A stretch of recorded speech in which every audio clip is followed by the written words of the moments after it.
Party కార్యక్రమాలకు సంబంధించి ఎలాంటి కార్యక్రమాలు చేయాలి, ఎలాంటి కార్యక్రమాలతో ముందుకు వెళ్లాలని మీకు అధినేత ఏమైనా సూచనలు ఇచ్చారా? ఈ రోజు మా అధినాయకుడు పవన్ కళ్యాణ్ గారి పిలుపు మేరకు నెల్లూరు నుంచి మేము రావడం జరిగింది.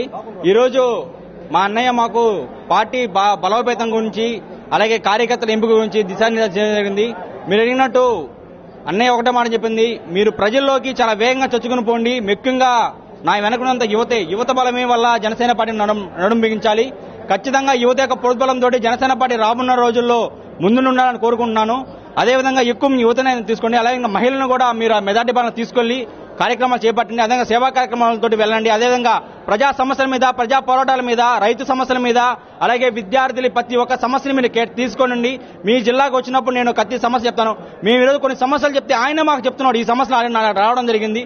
కృష్ణాపట్నం ఉప్పు సమస్యలు అయితే ఏమండి, నెల్లూరు విమానాశ్రయ సమస్య అయితే, అదేవిధంగా నెల్లూరు వైద్య సమస్యలు అయితే, ప్రతి సమస్య ఆయన మాకు చెప్తున్నాం జరుగుతుంది. ఆశ్చర్యం గురయ్యాం. ఖచ్చితంగా ఇలాంటి నాయకుడిని మేము రాబోయే 2019లో ఖచ్చితంగా సీఎం చేసుకుంటామని ప్రమాణం తెలియజేసుకుంటున్నాం. అదేవిధంగా మనతో కొంతమంది మహిళలు కూడా వారిని చూస్తుంది. అమ్మ చెప్పండి, అదేవిధంగా పార్టీ అధినేత రాష్ట్రంలో ఉన్న 170 సీట్లోని పోటీ చేస్తానని చెప్తున్నారు.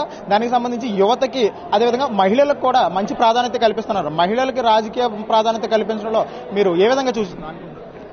ఇప్పుడే మన అధినేత పవన్ కళ్యాణ్ గారితో మాకు మీటింగ్ జరిగింది.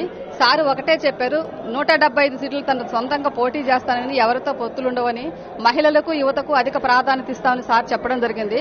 నాకు చాలా సంతోషంగా ఉంది. 4 సంవత్సరాల నుంచి కష్టపడ్డ ప్రతి కార్యకర్తను సార్ గుర్తుపెట్టుకుని ఉన్నారు. ఎవరిని సార్ మర్చిపోలేదు. అందరికీ న్యాయం జరుగుతుంది. ఈ రోజు సారు నన్ను గుర్తుంచుకొని నాకు ఒక బాధ్యత అప్పచెప్పారు. ఆ బాధ్యతను నేను 100% నిర్వహిస్తానని, 2019లో సార్ సీఎం కావడానికి నా వంతు నేను కృషి చేస్తానని, అదేవిధంగా ఈ విధమైన జనబాట తరంగము ఇవన్నీ విస్తృతంగా పల్లెలకు తీసుకెళ్తున్నాము.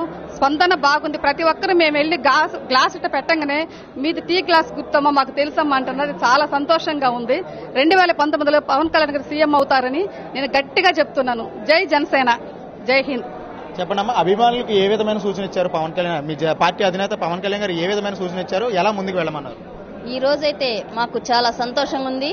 ఎందుకంటే ఆయన దృష్టిలో ప్రతి ఒక్క అభిమాని, ప్రతి ఒక్క కార్యకర్త గుర్తుండిపోవడం అనేది చాలా ఆశ్చర్యకరం.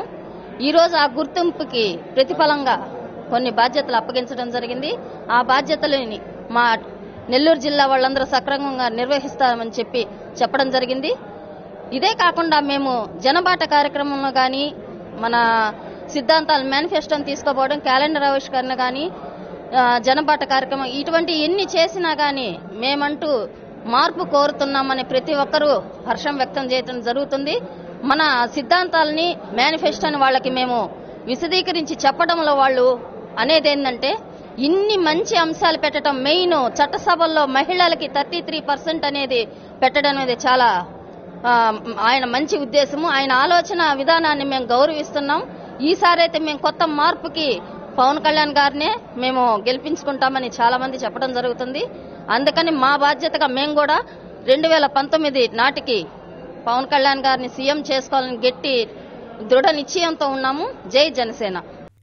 For more updates please subscribe 99 TV Telugu.